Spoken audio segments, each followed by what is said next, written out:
Hello, I'm Richard Hara, and this is Social Impact Live, a weekly conversation with members of the Columbia School of Social Work community. In this week's episode of Social Impact Live, we look at the effectiveness of wilderness therapy as a non-traditional therapeutic method for at-risk youth. We're joined by two guests, Mr. Shlomi Avni and Dr. Amy Werman. Shlomi Avni is the founder and CEO of Nirim in the Hoods, an Israeli not-for-profit organization for youth at high risk.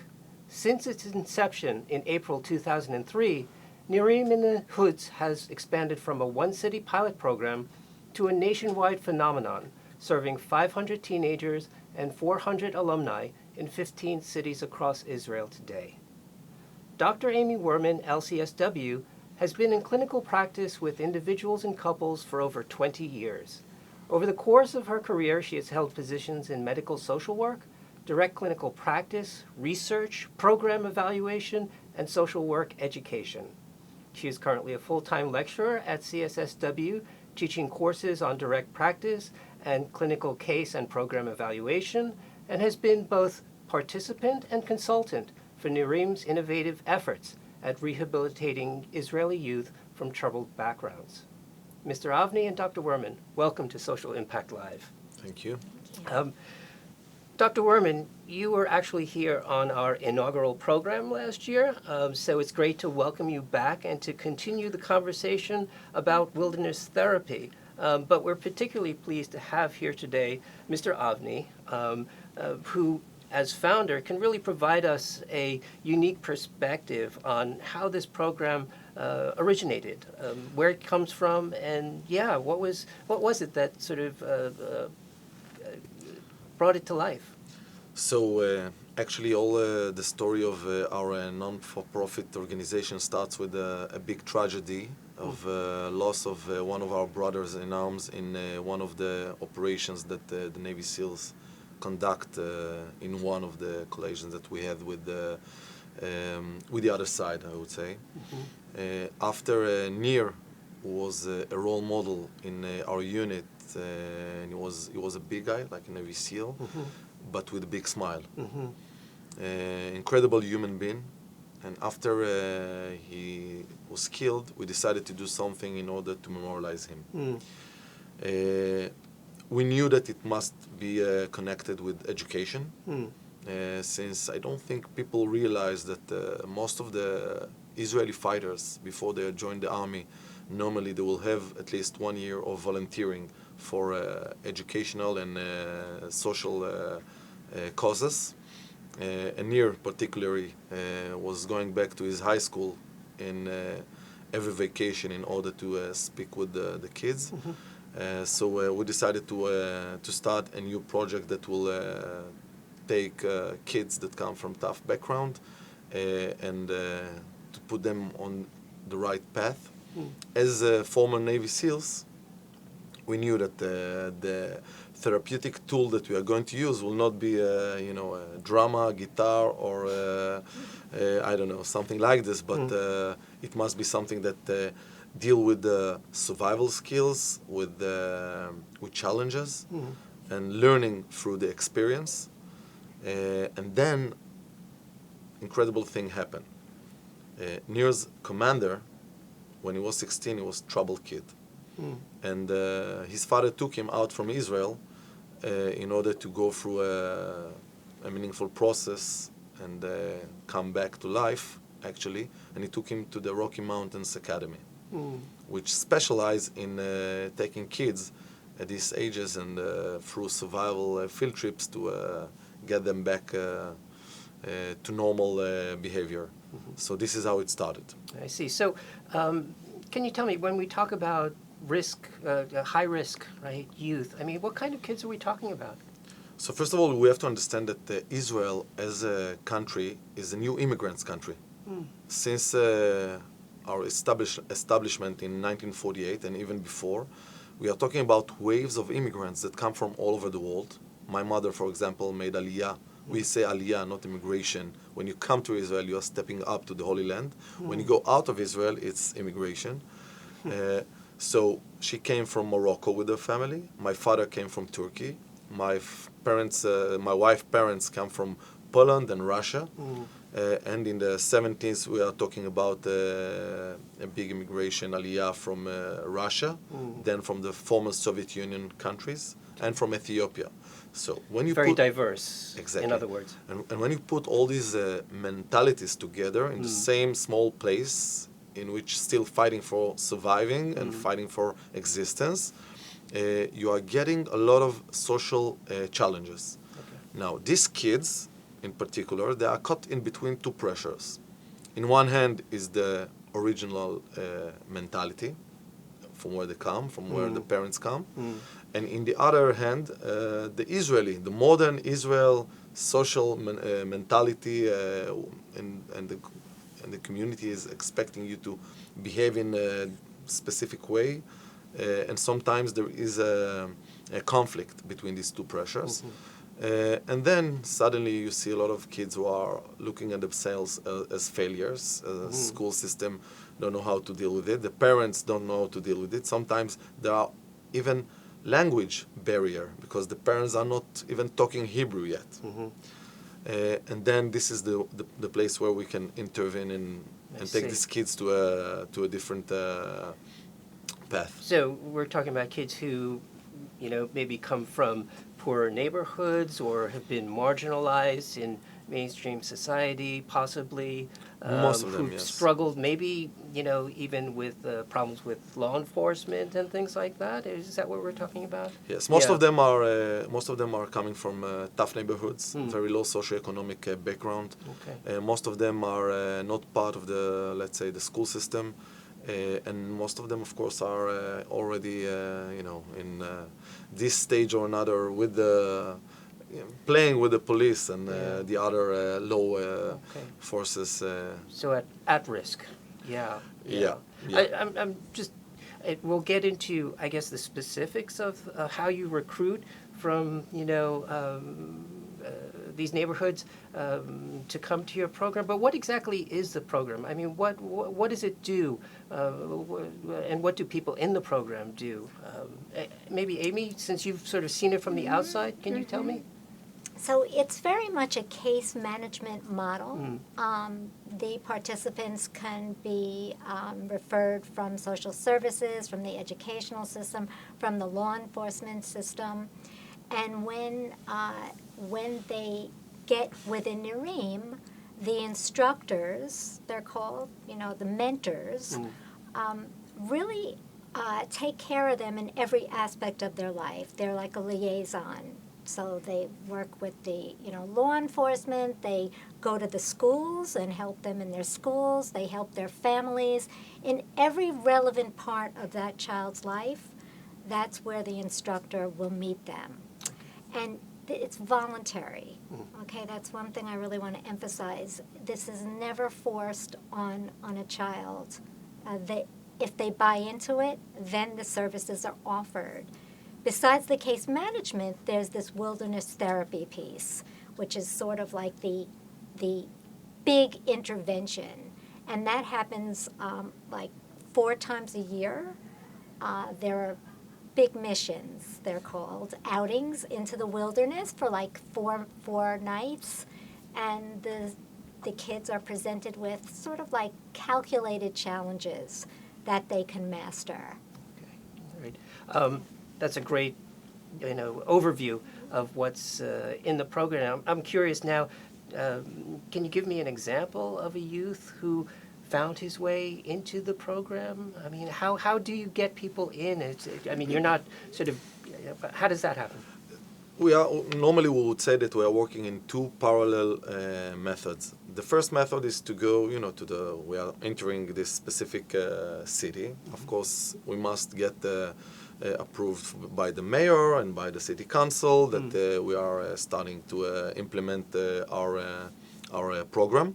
We'll go to the welfare and education systems and get the data and the information regarding specific names that they would put in the list, and they would say that this is the toughest cases that they have to handle, and this is where we are going. In the same time, the instructors will start wandering across the streets, across the hoods, because the kids are there. Yeah. And at the first stage, sometimes the kids would think that maybe we come from, we are police detectives or something. But then they see that we are with T-shirts with the logo of the Amuta, of the NGO that called Nirim, and the bat wings, which are the Israeli Navy SEALs logo, is there. And then they would ask, what the hell the Israeli Navy SEALs are doing in our neighborhoods? And then we'll give them the story of Nir and why we are here. They will give a lot of respect, since we are talking about a soldier who gave his life for the country. And what we would suggest to them is that we are here to hear whatever problems you have or whatever challenges you have. And if we can help, we'll try. And step by step, they are starting to engage and to feel confidence in talking with us, because we are sitting with them in the same benches, in the same places. I should say that sometimes, you enter the hood and they are sitting on a bench with a few bottles of vodka. And then there is a question, because, you come to create the right intervention. So what would happen is that we'll come with this mattress with, some coffee and tea and cookies, and sit like 20, 30 meters from the bench and tell them, you can drink your vodka there. We are not here to tell you to do or not to do. But if you want to speak with us, you have to leave the bottles there and come here. This is our perimeter. Here we can have a coffee, we can have a tea, we can talk, we can play. Sometimes we have outdoor games that we bring. Of course, they find it very attractive, because it's the first time that someone actually come and not say it immediately, stop drinking and it's bad. It will come later. But this is the way of, the first engagement with the kids. And once there is the first basic confidence, then the process can start. Interesting. I have more questions, but I also want to remind our audience that if you have a question, to please write it into the box on Facebook Live, so that we can bring it up here on the screen to ask our guests. So it seems like the program has been successful. It's been growing. I mean, what's been the benefit, Amy, that you've seen for participants in the program? So in Israel, if you have not gotten a high school diploma, if you haven't successfully gone through high school, and you haven't served in the military, those are two sort of rites of passage that enable you to be a participant in Israeli society. Okay, so when you go out and you get a job, you're always asked, what unit were you in? It shows a certain commitment to the country and a certain responsibility. Okay, and if you don't achieve those two criteria, then it's very hard to integrate into the social fabric. And in my tracking Nareem's outcome data for a long time, I'm happy to say that 90% of youth in this program go through high school and get a diploma, and 90% go into the military, and not just the military, but in elite units of the military. And this really makes a difference in their lives, their trajectory. Well, that's a tremendous track record, and congratulations on being able to do that kind of work. I'm curious about just the content of the wilderness therapy. I mean, you're going out there, and what exactly are you doing? It's sort of like cutting down trees, or I mean, how does it work, and what's the therapeutic benefit? So, yeah. I think that the first thing to say about the wilderness therapy is to mention the motto. Okay. The motto of the wilderness therapy in our program is the following. Now you are my kid, and I'm your instructor. Okay. And this is the first wilderness therapy. We don't call it like this, by the way. We call it survival mission. Because for the kids, it's, to talk with them Makes it about more real, with therapeutic right? Yeah. language, it's not the Yeah, right thing to sure. do at the beginning, but it's a survival mission. We will go together, me as your instructor, Okay. and you as the group, All right. as the kids. We know how it starts. We don't know how it will end. For sure, we'll be together. will carry the same bag, will eat the same food, and will sleep on the same rocks. Whenever a good thing will happen through this experience, we will sit in a circle in the middle of the desert and talk about it. Whenever a bad thing will happen, or less good thing will happen, still we have the option to sit in a circle and discuss about it. And this is the main motto of what we are doing. What I want to say is that it doesn't matter if you are going to focus on navigation or cutting trees and building a camp or whatever, because you can do a lot of things when you are in the nature, apparently. The main thing is the connection that we can create first between the mentor, the instructor, and the kids. Yeah.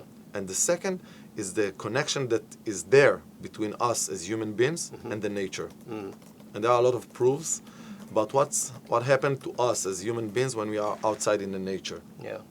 And it's amazing to see the first reaction of the kids when we get to the first survival mission. And Dr. Werman was participating in a few of those, because normally it's very stressed. Because when you go out of the neighborhood, you go to the bus, you pack your bag, you got all the preparation and the different sessions that prepare you to the mission, and it's still sterilic, I would say. Once you are off the bus and the bus is not there, and you are in the middle of the desert with your bag, Wow. and this is what there is. Right. You want to walk? We will walk. It will Okay. take 5 days. You want to stay? You don't feel like walking? Okay, it might take 7 days. So the main thing now is that anything that we do, any action, we get a reaction from the nature. So it's better to start walking now, so we'll get to the camp in the right time to make our food and to prepare to a cold night. Yeah. Because if not, we'll have to. And again, the main thing is the instructors are there in the same conditions. Yeah. And then, whatever happened, there is a bond that created between the people. Yeah, it sounds wonderful. I mean, there's that component of being in nature, but there's also being part of a group, I think, which is an important part of the experience. I'm just curious. I'm thinking about trying to lead a kid or teenagers as a group, and there must be challenges there. I mean, are there fights, or does that ever happen, and how do the instructors deal with that? Everything is happening. Everything's happening, yeah. First of all, let's say, we are doing a few things. First of all, we are trying our best to prepare them to the experience. Yeah. We are checking the bags to make sure that they are not bringing alcohol or knives. Okay. And then when we are going to the survival missions, normally will be a lot of adults there. Instructors, volunteers, ex-Navy SEALs or different military fighters that they join us as volunteers. And then, for example, for a group of 15 kids, you'll have around 5 to 7 adults with them. Okay. So it's, you can control the situation. So Yeah. even if there is, because it's not that you are, 15 kids who are walking together in the same phase, and some, they are 3 here with the one instructor and another 2 with the volunteer, and another 3 who want to walk faster with, we control it. Okay. So this is another thing. And again, and the next is, when you are there, is to control, to be on top of whatever happens. A lot of supervision of other well-experienced social workers that know when to step in. Okay.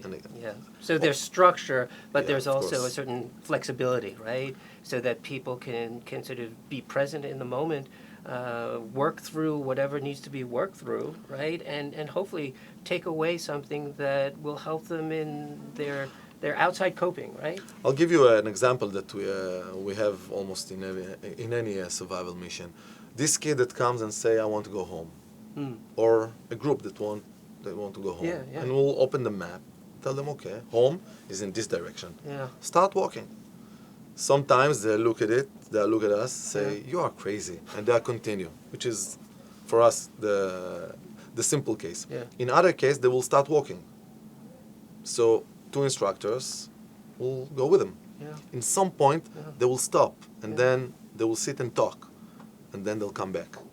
This is, again, the idea is when you're in the nature, if you know to control the different situations, you can in a flexible way, let them feel, let them leave the nature. Yeah. And when you control it, every time you are bringing them back to the, to the course you want to follow. Right, yeah. And out there, you don't have complete control, right? So you do have to work things out. I would just yeah. add two things. One is that what's unique about this experience is that the therapy part is in the processing. And the instructors, everything that happens in the wilderness gets processed. And that's the opportunity for the youth to see their growth. Okay, what did you learn from that? The other really interesting thing about it, like Shlomi was saying, is that nature delivers the consequences. So if like a group is deciding we're not getting up and getting ready for a hike this morning, and we get up very early, like at 5 or 6 o'clock, and then the sun starts rising, and it starts to get real hot, and all of a sudden, these kids who have been making like ruckus for an hour, they pack up their bags and you see them running to complete the hike. Yeah. It's not the mentors who say, you better do this or else. They're just totally chill with the kids. Like, you want to sit? We sit. So nature is ultimately the one delivering the consequences. Interesting, yeah. Just to expand on you've worked as a consultant for Nareem, and could you explain a little bit more about your role at or with Nareem? So I've worn many hats. I guess originally my first hope was to be able to go on the missions and evaluate them. And so the first time I went on a survival mission, it took me about 5 minutes, after I had my researcher hat on, that we started the mission, where I said, wait a minute, this is really overwhelming, and I ditched the research hat and said, okay, I have to have this experience. And so that was transforming for me. But I also speak with the instructors when I go over to Israel to hear about what their challenges are and make recommendations. And also in terms of just organizing evaluations, helping Nareem find ways to evaluate what they're doing. Okay, and as a academic and researcher as well, you can provide us further perspective on this model of wilderness therapy, and we have questions coming in from the audience, and specifically, how does this model differ from American therapeutic wilderness programs? Are they similar? What's the difference? They're very similar. I was at a wilderness therapy conference in Utah in August, and there were many presentations, and there's a lot of overlap. I mean, the strategy is basically the same, where there's this, this going out into a novel environment, being presented with challenges, and group process. The one thing that I think is really unique about Nareem and the Hoods is that the recruitment process is very interesting when the instructors embed in the neighborhoods and these kids go up to them and become interested. The autonomy and the empowerment piece of that is so strong. Yeah. I think that another thing that it's, I'm less familiar with the outward bound programs in the States, but for us, the survival part, the wilderness therapy is a key component, but it's not the only component. Right. Because we are taking these kids for a long process.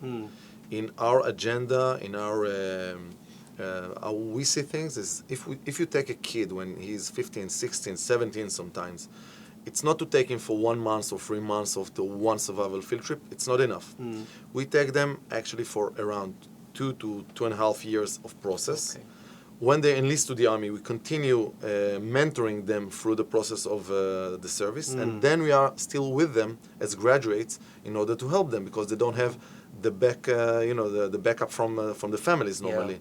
So it's either a scholarship for a university or to help them find the right and decent jobs.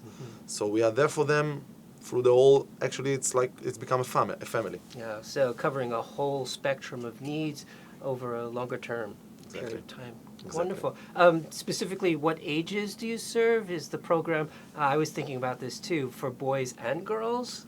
So the ages are 12 to 18. This is when you start. Normally the groups will be at the same age. It's not that you can find kids at the age of 12 and 15 in the same group, of course.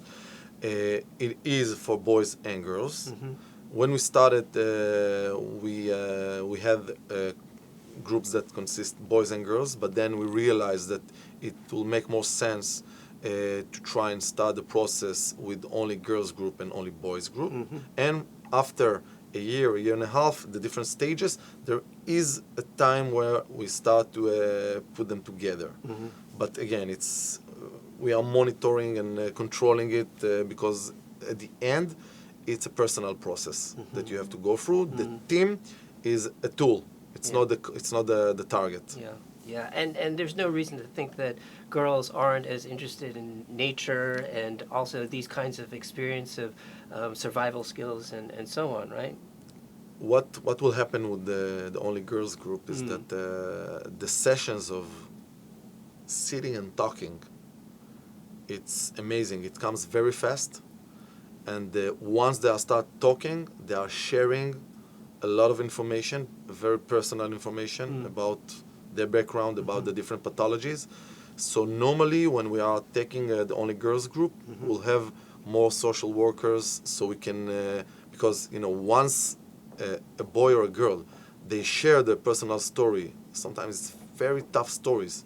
You have to be focused in how to take it and to proceed from this point, because now they are sharing, it's out there. You have to do something with it in order to, to help. Yeah, yeah. So where do you see this program going in the future? What are your goals and aspirations with this? When I go to sleep at night, Yeah. I don't think about the kids who are part of the program. I think about the kids who are not part of the program. In English, you would say that whoever saves one soul, it's like it saves the world entire. Yeah. And we say the same in Israel. So for me personally, the main goal is to make sure that the program will continue, expand, work with more kids from different regions of Israel, from different backgrounds. This is the main thing. And Dr. Werman, from your perspective, is there something in Nirim's model that we can take here to the United States that, is particularly when we're trying to work with youth at high risk who maybe aren't as amenable to traditional approaches for help? Yeah, well, I can speak personally to that. I mean, having had a clinical practice for a very long time and having experienced wilderness therapy, I really wish that I was able to take my clients out into wilderness, because it's such a more intensive process. It's so much more authentic, because you're seeing a person 24/7. When a person comes to your office 45 minutes a week, you're not seeing the whole person. You're not seeing how they interact with their peers, their family. This is, right there on the spot. Yeah. I think the major issue of adapting it in the United States, well, it is being done broadly in the United States. Financially, it costs about between $500 and $600 a day to do wilderness therapy in the United States. Okay. And that's a barrier. That's an issue that we need to look at if we're going to be trying to either disseminate this kind of program or scale it up. We have a lot of questions left, and we'll probably go over our usual time. So if that's okay with people, we'll see if we can get in as many questions as possible, since I think people want to hear much more about this program. How many kids do you see on average? So in the different programs these days, we are working in 18 different locations, 18 different cities, Yeah. and with more than 550 kids. it's growing as we speak because we recruit kids on a normal basis. It's not that you are studying in the beginning of the year and that's it, because there is a chance to recruit through the process. And sometimes, kids who are coming from boarding schools and they are suddenly in the neighborhood with no one to attend, so we take over.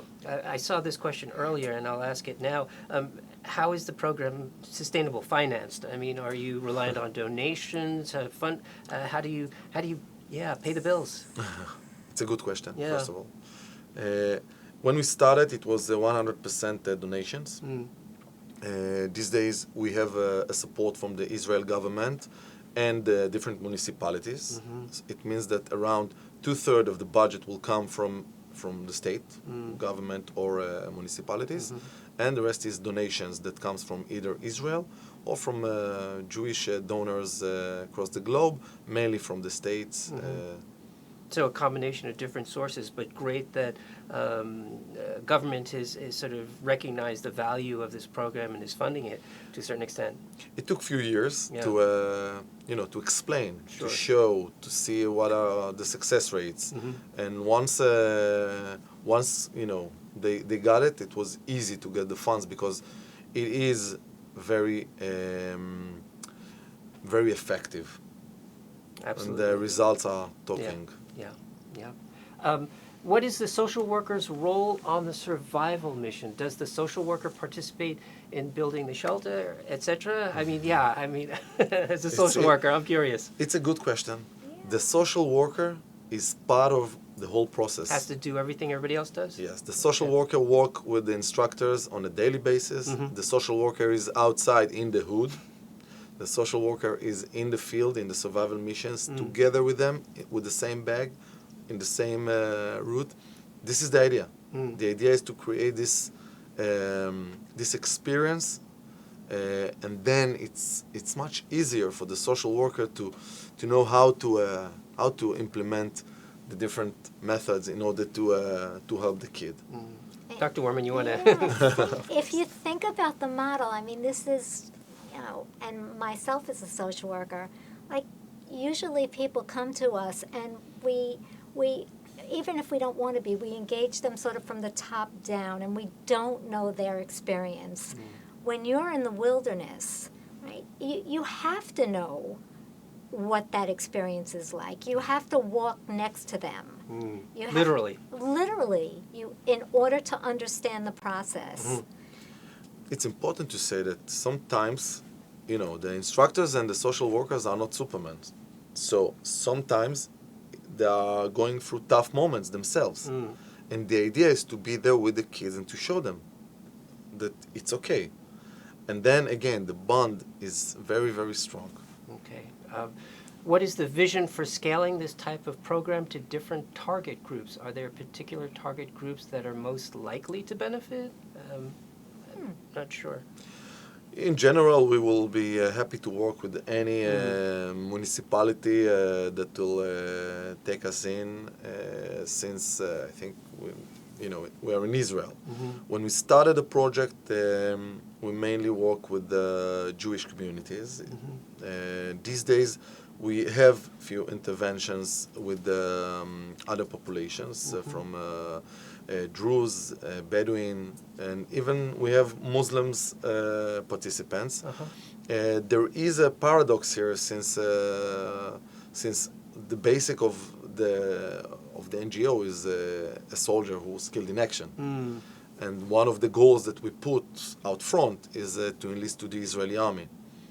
I can say that we have few Muslims participants that enlist to the Israeli army and are part of the Israeli society. So for us, we will work with anyone.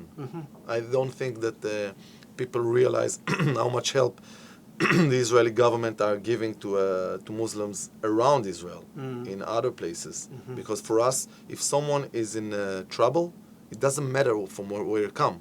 It's in the Jewish values to help. Well, let me see. Is the program beneficial for youth with learning disabilities? Has that come up in Yes, of course. the course of your work? Yeah. Most of the kids at the end of the day will come with with the same package of pathologies. So we are handling this also. We have a unique program that we are running inside the school system during the day, during the learning, that we take Nirim instructor that is there in the school system every day with the teachers, with the kids. Once a week, the kids, instead of going to learn in this class, they will go to the wilderness with the teacher in order to give them opportunity to perform in a different setting.